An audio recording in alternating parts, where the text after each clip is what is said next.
अस्सलाम वालेकुम एवरीवन, मैं हूं मोहम्मद तलहा और आप लोग देख रहे हैं तलाश फिज़ एकेडमी।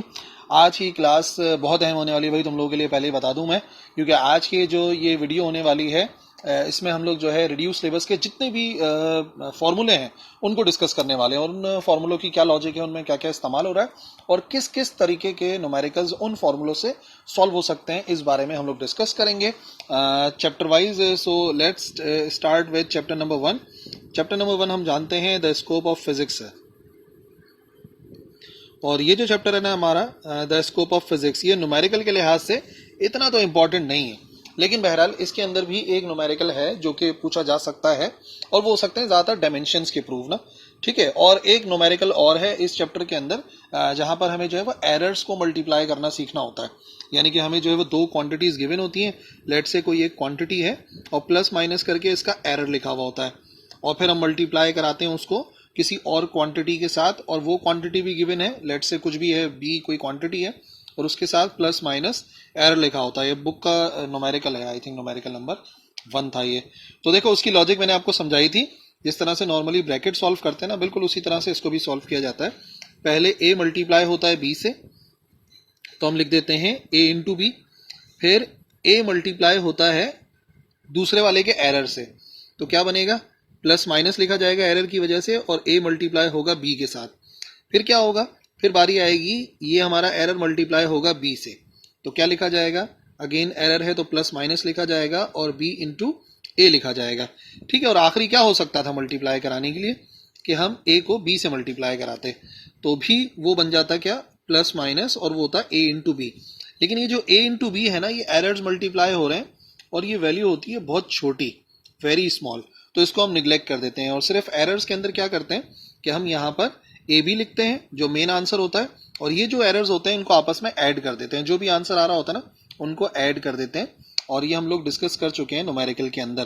तो क्वेश्चन नंबर चैप्टर नंबर 1 से सॉरी हमने सिर्फ इन्हीं को ही डिस्कस करना है, और बाकी डायमेंशंस के प्रूफ को देख लेना कि डायमेंशंस किस तरीके से प्रूव हो सकती हैं, left hand side right hand side के बराबर आ सकती है नहीं, जिसके अंदर आप पेंडुलम का फॉर्मूला देखो, स्प्रिंग मास सिस्टम का फॉर्मूला देखो, और इक्वेशंस ऑफ मोशन देखो, v is equal to F lambda, ये तमाम फॉर्मूले उन्हें देखो। तो चैप्टर नंबर 1 के न्यूमेरिकल का आने का इतना चांस भी नहीं है, और अगर आया तो इंशाल्लाह इजी ही होगा, आप लोग अटेम्प्ट कर लोगे। चैप्टर नंबर 2 की अगर बात करें, chapter number 2 scalars and vectors. तो स्केलर्स एंड वेक्टर्स में रिड्यूस सिलेबस के अंदर जो सबसे पहला फॉर्मूला आप लोग पढ़ोगे वो फॉर्मूला होगा for position vector. Position vector में दो वेक्टर्स गिवन होंगे, जाहिर सी बात है पोजीशन वेक्टर्स होंगे और उनके दरमियान का डिस्टेंस वगैरह फाइंड करना होता है। तो फॉर एग्जांपल अगर हमारे पास दो पोजीशन वेक्टर हैं, एक है पोजीशन वेक्टर आर ए और दूसरा है पोजीशन वेक्टर आर बी, तो दोनों में से एक दूसरे को माइनस कर देंगे तो ए से लेके बी तक का डिस्टेंस मालूम हो जाएगा, ठीक है ना, ए से लेके बी तक का डिस्टेंस आ जाएगा। और अगर उसका मैग्नीट्यूड मालूम करने के लिए कहें तो मैग्नीट्यूड तो आप मालूम कर ही लोगे, जब वेक्टर आ जाएगा आई जे के की फॉर्म में। तो मैग्नीट्यूड कैसे मालूम करते हैं, किसी भी वेक्टर का मैग्नीट्यूड वो तो हम इस्तेमाल करेंगे ही। मैग्नीट्यूड मालूम करने का सिंपल सा फॉर्मूला है, हम क्या करते हैं एक्स का स्क्वायर प्लस वाई का स्क्वायर, और जो भी वेक्टर आ रहा है मिसाल के तौर पर अगर ए बी ही सॉल्व कर रहे थे तो ये बन जाता है ए बी का मैग्नीट्यूड। तो जो आई के साथ लिखा होता है वो एक्स होता है, जो जे के साथ लिखा होता है वो वाई होता है, तो इस तरीके से मैग्नीट्यूड भी आ जाएगा। मैग्नीट्यूड के आने के बाद सबसे अहम जो इस चैप्टर के अंदर फॉर्मूला आएगा ना, वो फॉर्मूले आते हैं डॉट प्रोडक्ट्स के। तो सबसे पहले मैं फॉर्मूले आपको बताता हूँ of dot product. Dot product के अंदर पहला फॉर्मूला तो सिंपल सा है, क्या है, ए डॉट बी बराबर होता है ए बी कॉस थीटा। ये वाला फॉर्मूला तब इस्तेमाल करना डॉट प्रोडक्ट के लिए जब एंगल गिवन हो, ठीक है। और अगर आई जे की फॉर्म में गिवन हो तो वो बराबर होता है ए डॉट बी बराबर होता है, मिसाल के तौर पे अगर ऐसे लिखा हुआ है कोई वेक्टर है, वेक्टर ए का एक्स कंपोनेंट आ गया तो इसको ए एक्स कर देता हूँ, ए एक्स आई, और फिर आ जाता है ए वाई जे, और फिर आता है ए जेड के, ठीक है ना, ए के कंपोनेंट्स आ गए, और इसको मल्टीप्लाई कराना है बी से, तो बी का कोई एक्स कंपोनेंट होगा, बी एक्स आई के साथ लिखा होगा, फिर बी वाई होगा वो जे के साथ लिखा होगा, और जो बी जेड होगा वो के के साथ लिखा होगा। डॉट प्रोडक्ट लेंगे तो डॉट प्रोडक्ट की सिंपल सी लॉजिक ये है, आई वाली वैल्यू को आई वाली वैल्यू से मल्टीप्लाई कराते हैं, जे वाली वैल्यू को जे वाली वैल्यू से, और के वाली वैल्यू को के वाली वैल्यू से मल्टीप्लाई कराते हैं। तो जो फॉर्मूला बनता है ए डॉट बी का, अगर आई जे के की फॉर्म के अंदर क्वेश्चन गिवन है, ठीक है ना, अगर आई जे की फॉर्म में गिवन है तो बन जाएगा क्या, ए एक्स मल्टीप्लाई होगा बी एक्स से। आई जे के खत्म हो जाते हैं, डॉट प्रोडक्ट में नहीं लिखते क्योंकि I dot I J dot J के डॉट के वन होता है। और इसी तरीके से यहाँ पे लिखेंगे ए वाई और बी वाई, यानी कि वाई वाली वैल्यू के साथ मल्टीप्लाई होगी, और जो जेड वाली वैल्यू है वो जेड वाली वैल्यू के साथ मल्टीप्लाई होगी डॉट प्रोडक्ट में। ठीक है, डॉट प्रोडक्ट के अंदर एक और फॉर्मूला भी इस्तेमाल होता है, angle between two vectors. Angle between two vectors वाला फॉर्मूला होता है theta is equal to cos inverse, ऊपर मालूम करते हैं ए डॉट बी और नीचे लिख देते हैं ए का मैग्नीट्यूड और बी का मैग्नीट्यूड। यानी कि आप 3 स्टेप्स करोगे, पहले ए डॉट बी मालूम करोगे, फिर ए का मैग्नीट्यूड, फिर बी का मैग्नीट्यूड और फिर वैल्यू पुट कर लोगे, तो इजीली आ जाएगा एंगल बिटवीन टू वेक्टर्स। ये सीधा सा फॉर्मूला हो गया जब डॉट प्रोडक्ट मालूम करना है और क्वेश्चन आई जे की फॉर्म में है। ये वाला फॉर्मूला है जब थीटा की फॉर्म में है। ये वाला आ गया एंगल बिटवीन टू वेक्टर्स। और एक फॉर्मूला और है, वो इस्तेमाल होता है फॉर प्रोजेक्शन। तो ये जो मैं फॉर्मूला आपको बताऊंगा ये होगा फॉर प्रोजेक्शन। प्रोजेक्शन के लिए 2 फॉर्मूले बन सकते हैं। अगर हम लिखते हैं ए डॉट बी, तो सबसे पहले ए का मैग्नीट्यूड आता है और बी का साया जो ए पर बने, यानी कि बी का प्रोजेक्शन जो ए पर बने उसे बी ए लिखा जाता है। और अगर ए का प्रोजेक्शन बी पे मालूम करना है तो फिर हमें बी डॉट ए करना पड़ेगा। बी डॉट ए बराबर आ जाएगा बी का मैग्नीट्यूड और ए का वो साया जो बन रहा हो बी पर। तो दोनों फॉर्मूले प्रोजेक्शन के हैं, डिपेंड करता है कि मालूम करने के लिए कौन सा कहा गया। अगर उन्होंने कहा कि आप मालूम करें बी का साया ए पर तो आपको ए डॉट बी लिखना पड़ेगा, और अगर ए का साया बी पर तो बी डॉट ए लिखना पड़ेगा। डॉट प्रोडक्ट के बस यही फॉर्मूले, इन्हीं सबको हमने इस्तेमाल करना होता है, जहन में बिठा लीजिए। फिर बारी आएगी सेकंड टॉपिक इसी चैप्टर के अंदर, वो है क्रॉस प्रोडक्ट का। तो क्रॉस प्रोडक्ट में भी वेक्टर्स उसी तरीके से गिवन होते हैं। अगर मिसाल के तौर पे मुझे ए क्रॉस बी करना है तो ए क्रॉस बी का सीधा सा काम क्या होता है, अगर आई जे के की फॉर्म में गिवन हो तो आई जे और के लिख देते हैं, ठीक है ना, फर्स्ट कॉलम में। उसके बाद क्या करते हैं, पूरा आई जे के करके फिर ये देखते हैं कौन सा वेक्टर पहले लिखा हुआ है। तो ए की जो एक्स की वैल्यू होती है इधर लिखते हैं, ए की वाई की वैल्यू इधर लिखते हैं और ए की जेड की वैल्यू इधर लिखते हैं। और फिर जो बाद वाला वेक्टर है उसके एक्स की वैल्यू आती है, उसके वाई की वैल्यू आती है और उसके जेड की वैल्यू आती है। और जब एक्सपेंड करते हैं तो सिंपल सी लॉजिक ये होती है कि आई को सेलेक्ट करते हैं और आई का रॉ और आई का कॉलम छोड़ देते हैं। आई का रॉ और आई का कॉलम छोड़ देते हैं, जो बच जाता है वो लिख देते हैं। क्या बचेगा, ए वाई, ए जेड और बी वाई और बी जेड, ये बचेंगे ना। फिर क्या करते हैं, फिर माइनस के साइन के साथ जे को सेलेक्ट किया जाता है, तो जे की रॉ और जे का कॉलम छोड़ देते हैं। क्या बचेगा, ए एक्स ओवर बी एक्स, और यहां पर आ जाएगा ए जेड और इधर आ जाएगा बी जेड। और इसी तरीके से ऑल्टरनेट साइन के साथ अब प्लस का के सेलेक्ट किया जाता है। जब प्लस का के सेलेक्ट किया जाता है तो के की रॉ और के का कॉलम छोड़ देते हैं, ऐसे करके ए एक्स ए वाई, ए एक्स ए वाई, और फिर क्या करते हैं बी एक्स और बी वाई लिख देते हैं। और फिर फाइनली जो एक्सपेंड करने का तरीकेकार होता है, सबसे पहले तो हम क्या करते हैं, इन वैल्यूज को आपस में मल्टीप्लाई कराते हैं। पहला स्टेप ये होता है, बीच में माइनस का साइन आता है, तो जब आई आएगा तो पहले ए वाई मल्टीप्लाई होगा बी जेड के साथ, बीच में माइनस का फॉर्मूला आता है, और फिर ए जेड मल्टीप्लाई होता है बी के वाई कंपोनेंट से, माइनस का जे एज इट इज आता है। ए एक्स मल्टीप्लाई होता है बी के जेड कंपोनेंट से, और फिर ए जेड मल्टीप्लाई होता है बी के एक्स कंपोनेंट से। इसी तरीके से प्लस का के आता है और ए एक्स बी वाई आता है, और माइनस फॉर्मूले का ए वाई बी एक्स आता है। बाकी आप जब न्यूमेरिकल वैल्यूज होंगी तो उनसे सॉल्व करना इजी हो जाता है। ये तब होगा जब आई जे के फॉर्म में क्वेश्चन गिवन है। और क्रॉस प्रोडक्ट ही मालूम करने का दूसरा फॉर्मूला होता है A cross B is equal to A B sine theta unit vector N. और अगर उसका मैग्नीट्यूड मालूम करने के लिए कहा जाए तो वो होता है ए क्रॉस बी का मैग्नीट्यूड इज इक्वल टू सिर्फ ए बी साइन थीटा लिख दिया जाता है। ठीक है ना, दोनों फॉर्मूले हैं। और इन्हीं फॉर्मूलों से मुझे याद आया एरिया ऑफ पैरेललोग्राम, ये भी अहम है।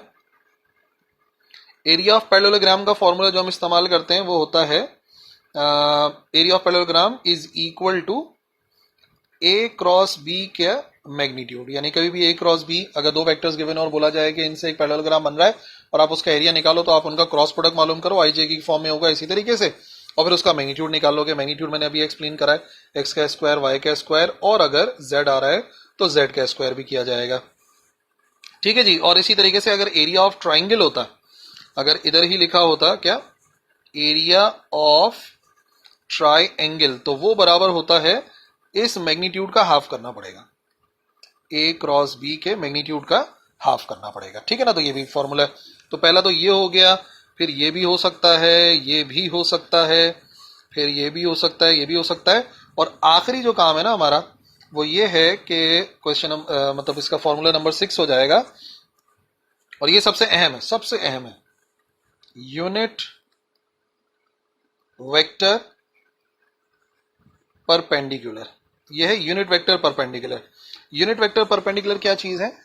यूनिट वेक्टर परपेंडिकुलर मालूम करने का फॉर्मूला एन, ऊपर लिखते हैं ए क्रॉस बी, जो कि आईजे के फॉर्म वाले मेथड से ऊपर वाले से मालूम करते हो, और डिवाइड में आता है ए क्रॉस बी का मैग्नीट्यूड।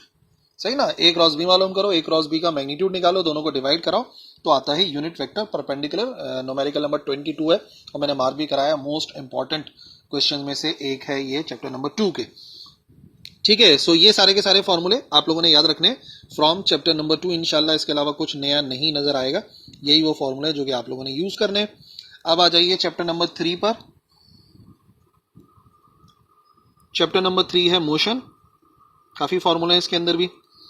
तो स्टार्टिंग होती है यहाँ पर वेलोसिटी, डिस्प्लेसमेंट, एक्सेलरेशन के फॉर्मूले। तो आसान है लेकिन लिख देते हैं। v बराबर होता है s अपॉन टी के, ये इससे फॉर्मूला बनता है s is equal to V T. ठीक है। और एक्सेलरेशन का फॉर्मूला क्या बनता है?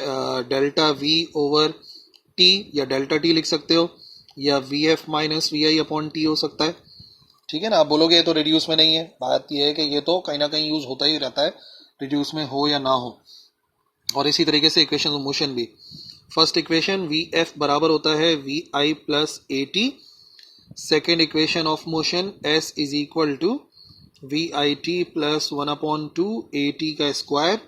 और थर्ड इक्वेशन है हमारे पास 2as is equal to V F square minus V I square. ये तो सिंपल से फॉर्मूले जो कि चाहे रिड्यूस हो या ना हो, यूज कहीं ना कहीं हो जाते हैं। टेंशन के टॉपिक के दो केसेस थे, एक था केस 1 और दूसरा है केस 2। दोनों के फॉर्मूले देख लेते हैं। हर केस के अंदर दो फॉर्मूले हैं, एक एक्सेलरेशन का है। केस 1 के अंदर एक्सेलरेशन होता है m1 माइनस m2 या m2 माइनस m1, डिपेंड करता है, बड़े में से छोटे मास को माइनस करा देंगे, और नीचे आता है m1 प्लस m2। ठीक है। ये होता है किसका फॉर्मूला? ये होता है एक्सेलरेशन का फॉर्मूला। और केस 1 के अंदर ही जो टेंशन का फॉर्मूला है, T बराबर होता है 2m1 m2 upon m1 plus m2। ठीक है। और मेन ये है कि इन सब के साथ मल्टीप्लाई में लिखा हुआ होता है g, और इधर भी मल्टीप्लाई के अंदर आता है g। ये है केस 1 के फॉर्मूले टेंशन के, जिसके अंदर दोनों जो होते हैं वो वर्टिकल होते हैं। केस 1 के अंदर दोनों जो है वो वर्टिकली हैंग हुए होते हैं, जबकि जो केस 2 है उसके अंदर एक वर्टिकल होता है और एक जो है वो हॉरिजॉन्टल सरफेस पे होता है, वो केस 2 कहलाता है। केस 2 के फॉर्मूले के अंदर a बराबर आता है m1g हो सकता है, m2g हो सकता है, डिपेंड करता है कि कौन से वाले को मूव करवा रहे हैं वर्टिकली। तो जो भी वर्टिकल होता है वो वाला मास g के साथ आता है, और नीचे आता है m1 प्लस m2, और जो टेंशन है उस फॉर्मूले में से 2 हट जाता है, m1 m2 divide by m1 plus m2, और मल्टीप्लाई के अंदर आता है g। ठीक है ना। तो ये दो ही फॉर्मूले हैं टेंशन के केस के, और इन्हीं दोनों को आपने याद रखना है।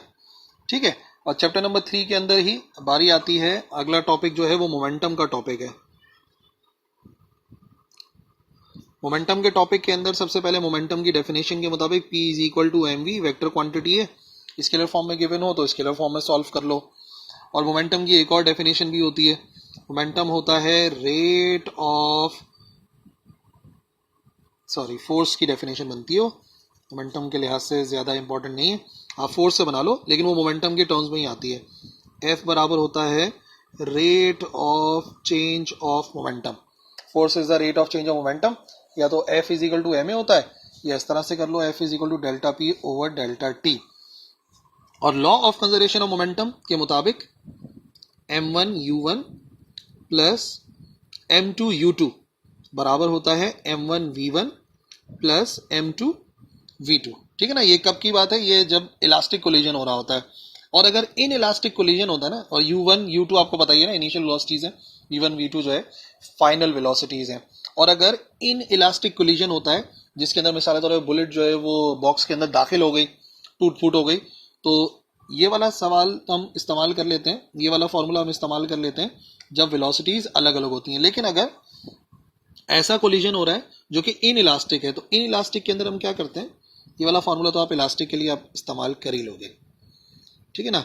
और जो भी ऐसा कोलिजन हो रहा होगा जहां पे बुलेट जो है फॉर एग्जांपल बॉक्स में दाखिल हो गई, कोई ना कोई टूट फूट हो गई, काइनेटिक एनर्जी के अंदर फर्क आ गया, एनर्जी के अंदर फर्क आ गया, तो वहां पे आमतौर पे m1u1 प्लस m2u2 और ये गिवन होता है m1v plus m2v। Velocity same हो जाती है। जैसे मिसाल तौर पे बुलेट जो है वो वुडन बॉक्स के अंदर दाखिल हो गई तो दोनों की वेलोसिटीज सेम हो गई। तो जब भी कोई ऐसा केस आएगा तो आपने इसी से ही सॉल्व करना होगा। ठीक है। और बाकी इलास्टिक तो आप समझ ही गए ना, m1u1 प्लस m2u2 वगैरह वाला जो फॉर्मूला होता है। चैप्टर 3 में ये वाले हो गए, टेंशन वाले हो गए, मोमेंटम वाले हो गए, और उसके बाद कोलिजन तो शामिल है नहीं। उसके बाद हमारे पास फॉर्मूला है इंक्लाइन प्लेन के। इंक्लाइन प्लेन के हमारे पास दो फॉर्मूले हैं। इंक्लाइन प्लेन का फॉर्मूला है विद फ्रिक्शन और विदाउट फ्रिक्शन। अगर फ्रिक्शन प्रेजेंट है तो क्या करना है, और अगर फ्रिक्शन एब्सेंट है तो क्या करना है। अगर फ्रिक्शन प्रेजेंट है तो ए बराबर होता है g sine theta minus F over M, जिसमें एफ आपको पता है फ्रिक्शनल फोर्स है, एम मास है, एंगल, और जी तो आपको मालूम ही होता है एक्सेलरेशन ड्यू टू ग्रेविटी। और जो सेकंड है वो है विदाउट फ्रिक्शन। अगर फ्रिक्शन मौजूद ना हो तो फिर क्या करेंगे, जो ज्यादा आने का चांस है, ए बराबर होता है जी साइन थीटा के। A is equal to g sine theta is equal to g sine theta minus f upon m अगर फ्रिक्शन मौजूद है। और अगर फ्रिक्शन मौजूद नहीं है तो उसके लिए ए बराबर होता है सिर्फ और सिर्फ जी साइन थीटा के। ठीक है। तो मेन यही टॉपिक है जो रिड्यूस में शामिल है और यही फॉर्मूले। इंशाल्लाह इन फॉर्मूलों को देख लो, कोई टेंशन नहीं होगी। और हाँ, एक वो जो वुडन बॉक्स वाला न्यूमेरिकल है उसके अंदर एक फॉर्मूला और हम इस्तेमाल करते हैं, इधर ही बताया था। इधर हम एक फॉर्मूला इस्तेमाल करते हैं जिसके अंदर हम ये कह देते हैं कि फाइनल वेलोसिटी चाहिए तो वेलोसिटी बराबर आती है किसके, 2gh रूट के। ठीक है ना। ये वो वुडन बॉक्स वाले न्यूमेरिकल के अंदर एक फॉर्मूला इस्तेमाल होता है जब जो है हमें फाइनल स्पीड मालूम करनी होगी, ये वाला v मालूम करना होगा, यही फॉर्मूला उसमें इस्तेमाल हुआ है, तो लाजमी तौर पे उसे देख लेना। ठीक है भाई। चैप्टर नंबर 4, बहुत फॉर्मूले हैं इस चैप्टर के अंदर भी। Chapter number 4, motion in 2 dimension. Motion in 2 dimensions. सबसे पहली बात यहाँ पे time to reach maximum height, time to reach maximum height.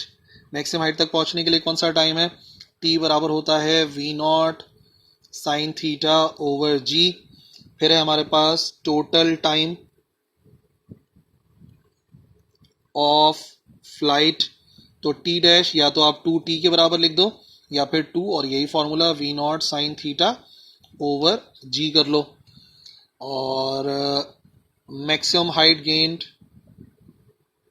कोई बॉडी कितनी मैक्सिमम हाइट को गेन कर सकती है, तो h मैक्स का फॉर्मूला होता है, वो फॉर्मूला होता है v0 square sine square theta over 2g। बच्चे 2 लिखना भूल जाते हैं, आपने 2 को याद रखना है कि 2 यहाँ पे मौजूद है। और इसी तरीके से रेंज का formula, horizontal range r is equal to v0 square sine 2 theta over g। ठीक है। और रेंज 2 एंगल्स पर सेम आती है। वो एंगल्स कौन कौन से होते हैं, अगर एक थीटा 1 है और एक थीटा 2 है, तो अगर 2 एंगल्स को ऐड करके आंसर आ रहा है 90, तो इसका मतलब रेंज बराबर है। एक एंगल गिवन हो तो दूसरा एंगल मालूम करने के लिए 90 में से थीटा 1 को माइनस कर देंगे, आंसर आ जाएगा। अगर हम मैक्सिमम रेंज मालूम करना चाहते हैं, जिसे हम कहते हैं आर मैक्स, तो पहली बात याद रखिए, एंगल होना चाहिए 45 डिग्रीज। और अगर एंगल होना चाहिए 45 डिग्रीज तो आर मैक्स का फॉर्मूला बनता है v0 स्क्वायर ओवर g। तो अगर मैक्सिमम रेंज निकालनी है तो सीधा सीधा ये वाला फॉर्मूला आप लोग यूज कर सकते हो। आर हो गया और आर मैक्स आ गया, दोनों की दोनों वैल्यूज आ गई। इसके अलावा ये तो सारे फॉर्मूले हो गए ना प्रोजेक्टाइल मोशन के, ठीक है। ट्रेजेक्ट्री का न्यूमेरिकल आता नहीं है तो क्या फॉर्मूला बताएं उसका, रहने दीजिए। और हाँ, अगर मैक्सिमम टाइम निकालना हो तो बड़ा वाला एंगल रखा जाता है। मैक्सिमम टाइम के लिए बड़ा वाला एंगल जो भी इसमें से हो, और मिनिमम टाइम के लिए छोटा वाला एंगल रखा जाता है। जहन में रखनी है बात, ठीक है। तो अब वो एंगुलर मोशन वाले जो सारे के सारे फॉर्मूले हैं ना, उन्हें देखना पड़ेगा। अगर आपने मालूम करना है for example angular velocity omega, ये है एंगुलर वेलोसिटी। अगर एंगुलर वेलोसिटी मालूम करनी है तो ओमेगा का फॉर्मूला होता है delta theta over delta T. अगर मालूम करनी है एंगुलर एक्सेलरेशन, अगर मालूम करना है एंगुलर एक्सेलरेशन, तो उसके लिए फॉर्मूला इस्तेमाल होता है alpha is equal to delta omega over delta T.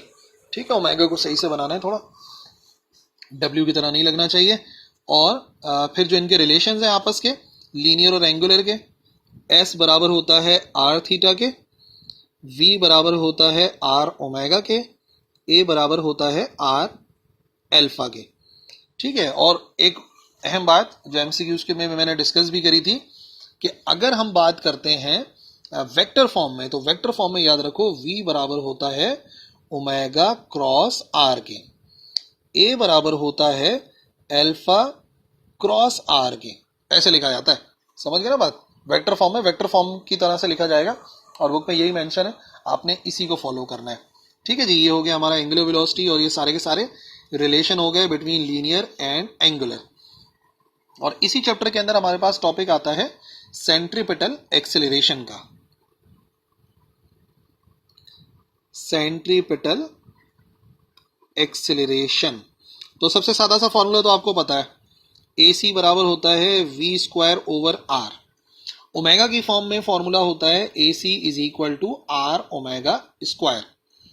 Time period के लिहाज से फॉर्मूला होता है a c is equal to 4 pi square r over t square. तो तीनों फॉर्मूले सेंट्रीपिटल एक्सेलरेशन के ही हैं, क्योंकि ये फॉर्मूला जो है वो इस्तेमाल होगा, एक सॉल्व प्रॉब्लम है चैप्टर नंबर 4 की, उसी के अंदर यूज होता है, पेपर के लिहाज से अहम है। और फिर इसी तरीके से अगर फॉर्मूला चाहिए फॉर सेंट्रीपिटल फोर्स का, ठीक है, तो एक्सेलरेशन यहां से आ जाएगी। तो सेंट्रीपिटल फोर्स के दो फॉर्मूले बनते हैं, या तो एफ सी आप लिखो तो वो एम ए सी के बराबर आएगा, यानी अलग से पहले सेंट्रीपिटल एक्सेलरेशन किसी फॉर्मूले से निकालो, इधर पुट करो, एफ सी आ जाएगा। नहीं तो डायरेक्ट फॉर्मूला इस्तेमाल होता है जो ज्यादा कॉमन है, F C is equal to M V square over are.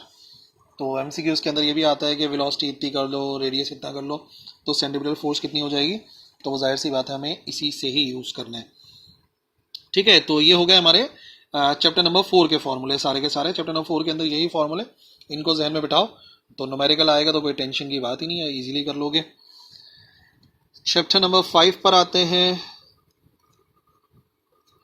Torque, angular momentum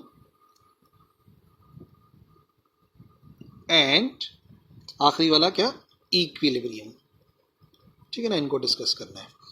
तो टॉर्क का फॉर्मूला सिंपल सा है। अगर हम टॉर्क के फॉर्मूले की बात करें तो टॉर्क क्या, आर, अगर वेक्टर फॉर्म में है तो टॉर्क बराबर होता है R cross F. Cross product मालूम करना बता दिया, और अगर जनरली लिखा हुआ है तो आर एफ लिख दो सीधा सीधा। ये दोनों के दोनों टॉर्क के फॉर्मूले। कपल का फॉर्मूला, कपल का फॉर्मूला शो तो उसको टॉर्क से ही करते हैं, ये होता है बराबर आर क्रॉस एफ के। नहीं तो इसको सीधा सीधा एफ इंटू डी भी प्रूफ करने के लिए दिया जाता है ना, जबकि याद रखिए डी क्या चीज है, डी है डिस्टेंस बिटवीन फोर्सेस, और यहां पे जो आर है वो क्या है, ये है मोमेंट आर। ठीक है ना, एक्सिस ऑफ रोटेशन से जो डिस्टेंस है वो है, तो दोनों में फर्क है। देखने में लगता है बिल्कुल ही सेम फॉर्मूले, लेकिन मकसद अलग है। डी यहाँ पे है distance between forces, F and minus F जो होता है, एमसीक्यूज में भी हम लोग डिस्कस कर चुके हैं इस चीज को। ठीक है जी, ये हो गए टॉर्क और कपल के फॉर्मूले। सेंटर ऑफ मास तो है नहीं। अच्छा, एंगुलर मोमेंटम के फॉर्मूले, दो तीन फॉर्मूले हैं, इस्तेमाल हो सकते हैं एंगुलर मोमेंटम के। तो एंगुलर मोमेंटम का एक फॉर्मूला है एल बराबर होता है आर क्रॉस पी के, इसको भी यूज करते हैं। नहीं तो एक न्यूमेरिकल के अंदर P को ओपन करेंगे तो P लीनियर मोमेंटम है, तो वो एम वी के बराबर आता है। रीअरेंज करोगे तो m बाहर लिख सकते हो, r क्रॉस v फॉर्मूला बनता है वेक्टर फॉर्म में ना, ये सारे वेक्टर फॉर्म में आ रहे हैं एंगुलर मोमेंटम के। स्केलर में सीधा सीधा L is equal to M V R होता है। m मास है, v वेलोसिटी है, और फिलहाल स्केलर है तो स्पीड है, और r जो है वो रेडियस को जाहिर कर रहा है। और इसी तरीके से एक और फॉर्मूला है टॉर्क का, इधर ही बता देते हैं। टॉर्क के फॉर्मूले हैं, torque is equal to rate of change of angular momentum. Torque होता है rate of change of angular momentum, जिस तरीके से मैंने बताया फोर्स होती है rate of change of linear momentum, torque होता है rate of change of angular momentum. तो ये एमसीक्यूज वगैरह के अंदर आता है, और बुक का एक न्यूमेरिकल भी है। अच्छा, ये न्यूमेरिकल आ जाए, इतना आसान न्यूमेरिकल आ जाए तो क्या ही बात है, ठीक है। और इक्विलिब्रियम के सारे फॉर्मूले, इक्विलिब्रियम के अंदर दो कंडीशन इस्तेमाल होती हैं। पहली कंडीशन ये कि sum of all forces acting on a body is equal to zero, जिसको आप ऐसे लिख सकते हो कि sum of all forces on x axis is equal to zero and sum of all forces in y axis is equal to zero, ठीक है। और दूसरी जो कंडीशन है वो क्या थी, दूसरी कंडीशन थी कि sum of all torques acting on a body is equal to zero. नहीं तो आप क्या लिख सकते हो कि सम ऑफ क्लॉकवाइज टॉर्क बराबर है सम ऑफ एंटी क्लॉकवाइज टॉर्क के। तो इस तरीके से चैप्टर नंबर 5 में टॉर्क का फॉर्मूला है, कपल का फॉर्मूला है, एंगुलर मोमेंटम का फॉर्मूला है, और इक्विलिब्रियम का फॉर्मूला है। क्वेश्चन नंबर चैप्टर नंबर 6 आएगा। चैप्टर नंबर 6 है ग्रेविटेशन। ग्रेविटेशन की बात करें तो ग्रेविटेशन में सबसे common formula Newton law of gravitation, G(m1m2) over R square. और फिर मास ऑफ अर्थ का फॉर्मूला था me बराबर होता है किसके, G(r)e² ओवर कैपिटल G। ये फॉर्मूला इस्तेमाल होता है मास ऑफ अर्थ के लिए। वॉल्यूम ऑफ अर्थ का भी एक फॉर्मूला था 4/3, क्योंकि अर्थ एक स्फीयर है, π(r)e³। ठीक है, ये आ गए फॉर्मूले। मास ऑफ अर्थ का भी आ गया, वॉल्यूम ऑफ अर्थ का भी आ गया। और डेंसिटी सीधी सीधी आप मालूम कर सकते हो, मास ऑफ अर्थ का ऊपर वाला फॉर्मूला, नीचे वॉल्यूम ऑफ अर्थ का फॉर्मूला, दोनों को कैलकुलेट करके डेंसिटी ऑफ अर्थ मालूम हो जाएगी। और इसी ग्रेविटेशन लॉ से हमने जी की वैल्यू कैलकुलेट करी थी, G(me) ओवर r(e²), ठीक है ना, इसी को हम लोगों ने यूज किया था। तो आमतौर पे वेरिएशन ऑफ हाइट इसी के जरिए हम लोग मालूम कर लेंगे। और बाकी एक जो था, अगर कोई बॉडी किसी डेप्थ में जा रही है, विद रिस्पेक्ट टू डेप्थ हमारे पास एक फॉर्मूला आया था, G डैश बराबर होता है G(1 - d ओवर r)e। और d आपको पता है डेप्थ है, r e रेडियस है, ये G एक्चुअल वैल्यू है, और G डैश जो है वो अपेरेंट वैल्यू है जो उस डेप्थ पे जाने के बाद आ रही है। तो न्यूटन लॉ ऑफ ग्रेविटेशन, दो मासेस गिवन होंगे, डिस्टेंस गिवन होगा, कैलकुलेट हो जाएगा। मास ऑफ अर्थ हो गई, वॉल्यूम ऑफ अर्थ हो गया, डेंसिटी हो गई, जी का फॉर्मूला हो गया, जिसकी वेरिएशन में हम लोग स्टडी करते हैं। और कभी कभी हमें ये भी मालूम करना होता है कि वो डिस्टेंस मालूम करें जहाँ पे रेडियस जो है वो डिस्टेंस मालूम करें जहाँ पे वैल्यू ऑफ जी आधी हो गई, 1/3 हो गई, 1/4 हो गई, तो उसको जो है वो हम इसी फॉर्मूले को रीअरेंज करते हैं। हम क्या कर लेते हैं, इसी फॉर्मूले को रीअरेंज करके हम कर लेते हैं, r(e) डैश बराबर होता है किसके, G(me) divide by G dash. तो G डैश जो गिवन होता है 1/3 या हाफ वगैरह, इधर पुट करके r(e) डैश मालूम कर लेते हैं। चैप्टर नंबर 6 छोटा सा है और इतना कोई फॉर्मूला है भी नहीं इसके अंदर ना। और इसी तरीके से बात होगी चैप्टर नंबर 7 की। Chapter number 7 work, power and energy. काफी कुछ तो इसके अंदर से रिड्यूस हो गया है, लेकिन कहीं ना कहीं वो डिस्कस होता रहता है। तो पहला फॉर्मूला वर्क का F.S अगर डॉट प्रोडक्ट की फॉर्म में है, नहीं तो Fs cos थीटा भी इस्तेमाल होता है। अब F.S हो, Fs cos थीटा हो, दोनों फॉर्मूले सही हैं। पावर का फॉर्मूला इस्तेमाल होता है, पावर के तो बहुत सारे फॉर्मूले हैं। पहला फॉर्मूला पावर होती है वर्क डन पर यूनिट टाइम, वर्क डन की फॉर्म में नहीं तो ऐसे होता है, power is equal to F.D over T, ये भी एक फॉर्मूला है। और अगर ऐसे नहीं लिखते तो P is equal to F.V लिख देते हैं। Power is the dot product of force and velocity, और पावर होती है रेट ऑफ डूइंग वर्क। तो एमसीक्यूज में अक्सर ये वर्ड इस्तेमाल होता है, रेट ऑफ डूइंग वर्क। नहीं तो P बराबर आ जाएगा F.V cos थीटा के, F.V या F.V cos थीटा, ये एक फॉर्मूला पावर का इस्तेमाल होता है, ठीक है जी। और पावर का एक और फॉर्मूला जो वो पंप वाले क्वेश्चन के अंदर इस्तेमाल होता है वो होता है mgh/t। तो हम क्या करते हैं, उसको रीअरेंज कर लेते हैं, m/t into g into h. Most important question में से एक है बुक के, नहीं देखा हुआ तो अभी फटाफट जाओ और चैप्टर नंबर 7 का न्यूमेरिकल्स निकालो। पंप वाला जो सवाल है, पता नहीं चौथा है पांचवा था। तो F dot S F S cos theta P is equal to W upon T, F dot D upon T, F dot V F V cos theta mgh/t। ठीक है जी। हाँ, काइनेटिक एनर्जी वगैरह भी इस्तेमाल होती है तो उसको देख ही लेते हैं ना। काइनेटिक एनर्जी का फॉर्मूला 1/2 mv²। पोटेंशियल एनर्जी का फॉर्मूला इस्तेमाल हो सकता है किसी न्यूमेरिकल के अंदर mgh। और अहम formula work energy equation. Work energy equation दो फॉर्म से लिख सकते हैं, या तो हम लिख सकते हैं कि mgh बराबर होगा kinetic energy plus F H के, नहीं तो ये हो सकता है कि 1/2 mv² बराबर आएगा mgh minus F H. Past papers के अंदर इस फॉर्मूले से रिलेटेड भी न्यूमेरिकल आ चुका है, तो जहन में रखना है, तैयारी रखनी है इस वाले फॉर्मूले की। ठीक है जी। चैप्टर नंबर 8 बहुत ही अहम chapter number 8, wave motion and sound. Wave motion and sound के अंदर पहला फॉर्मूला इस्तेमाल होता है, ए बराबर होता है -k/m इंटू एक्स के। ठीक है, जो कि स्प्रिंग वाले केस के अंदर इस्तेमाल होता है। F is equal to minus का kx, ये भी स्प्रिंग वाले के अंदर इस्तेमाल होता है। स्प्रिंग वाले केस के अंदर फॉर्मूला 2π√m/k। ये सारे फॉर्मूले मैंने आपको बताए किसके, ये सारे फॉर्मूले बता रहा हूँ स्प्रिंग मास सिस्टम के। स्प्रिंग मास सिस्टम का अगर कोई भी क्वेश्चन बनता है तो इसका मतलब वो इनसे रिलेटेड है। -k/m इंटू एक्स माइनस के एक्स एफ के बराबर होता है और टाइम पीरियड होता है 2π√m/k के बराबर। ठीक है, और सिंपल पेंडुलम के फॉर्मूले, सिंपल पेंडुलम के अंदर फॉर्मूला इस्तेमाल हो सकता है, ए बराबर होता है -g/l इंटू एक्स, या टाइम पीरियड का फॉर्मूला इस्तेमाल हो सकता है 2π√l/g। ये जो फॉर्मूले हैं ये किससे रिलेटेड हैं, ये सिंपल पेंडुलम के फॉर्मूले हैं, सिंपल पेंडुलम। और जो सेकंड केस था यूनिफॉर्म मोशन वाला, तो ए बराबर होता है -ω²x के, आते नहीं है लेकिन चलो बता देता हूँ फॉर्मूला।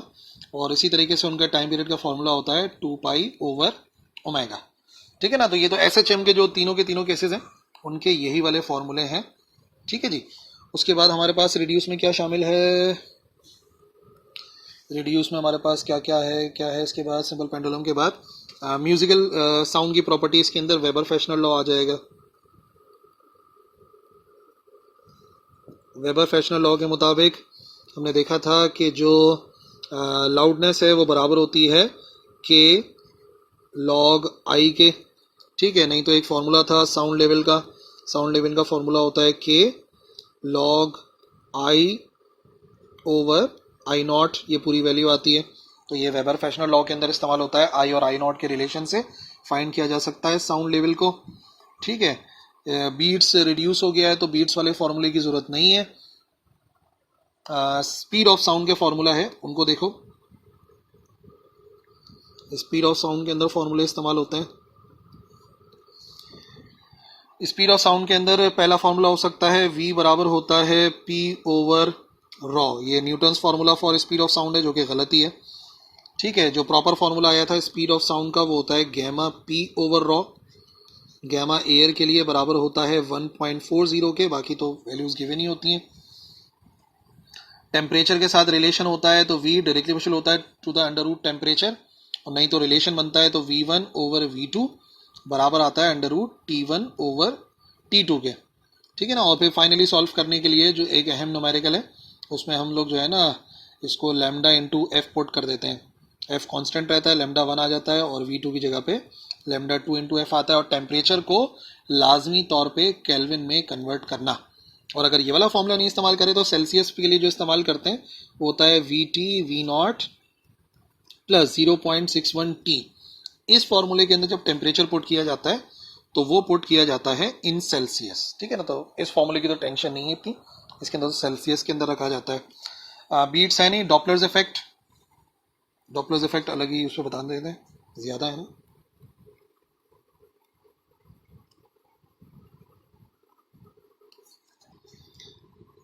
जब लिसनर मूव करता है, ठीक है, और पहला केस ये हो सकता है। सेकंड केस क्या हो सकता है, जब सोर्स मूव करे। तीसरा केस हो सकता है जब दोनों मूव करें, ठीक है ना, इस तरीके से। और दो दो जो फॉर्मूले बनेंगे, एक हो सकता है टुवर्ड्स वाले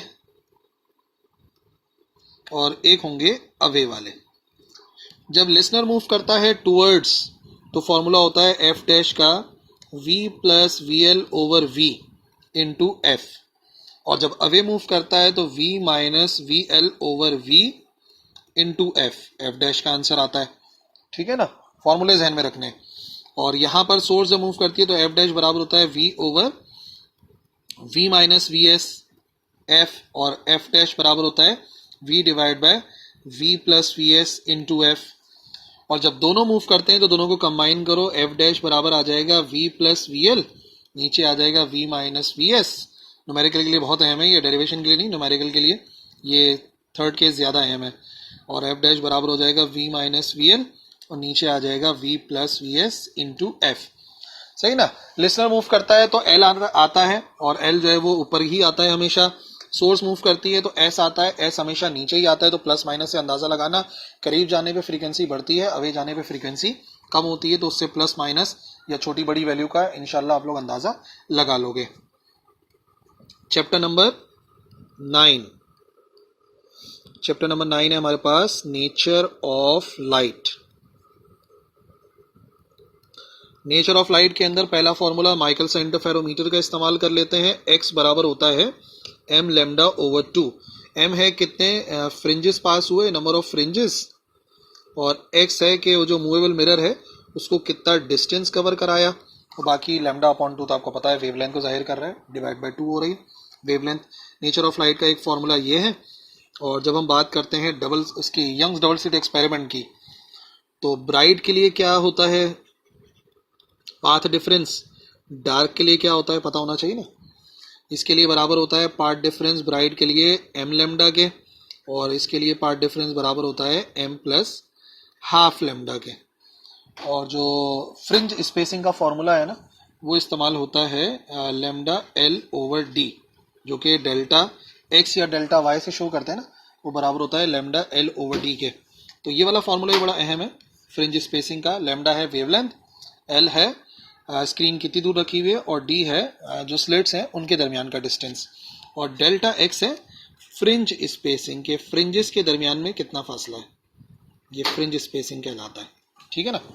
इसके बाद डिफ्रैक्शन ग्रेटिंग, डिफ्रैक्शन ग्रेटिंग के भी फॉर्मूला है और अहम है, और इसके न्यूमेरिकल आने के बहुत ज़्यादा चांसेस हैं। डिफ्रैक्शन ग्रेटिंग, डिफ्रैक्शन ग्रेटिंग का फॉर्मूला होता है m lambda is equal to D sine theta, ठीक है। ये थीटा आ गया एंगल ऑफ डेविएशन, m आ गया नंबर ऑफ फ्रिंजेस, और ये लेमडा आ गया वेवलेंथ, और d क्या है, d कहलाता है ग्रेटिंग एलिमेंट,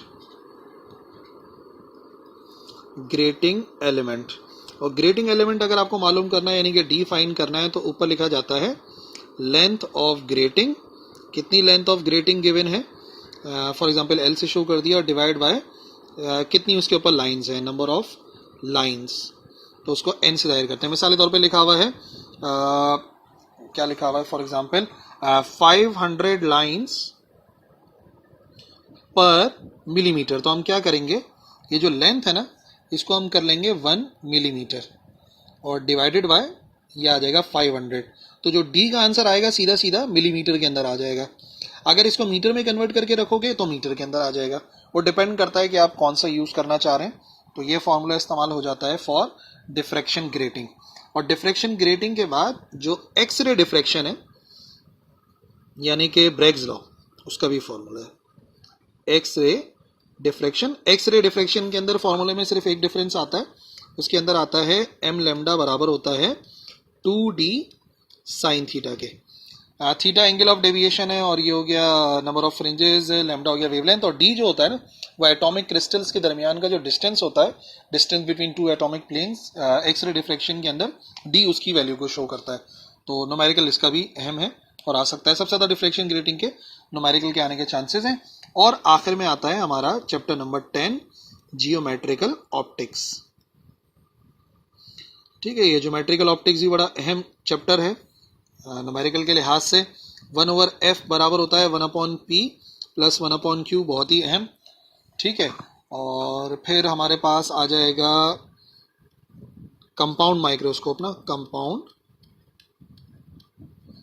माइक्रोस्कोप। इसका फॉर्मूला इस्तेमाल होता है, इसकी मैग्निफिकेशन है m इज इक्वल टू, वैसे तो बीटा ओवर अल्फा इस्तेमाल होता है, नहीं तो जो फाइनल फार्मूला बनता है वो आता है QO डिवाइड बाय PO, और ये आता है 1 प्लस टी ओवर FE।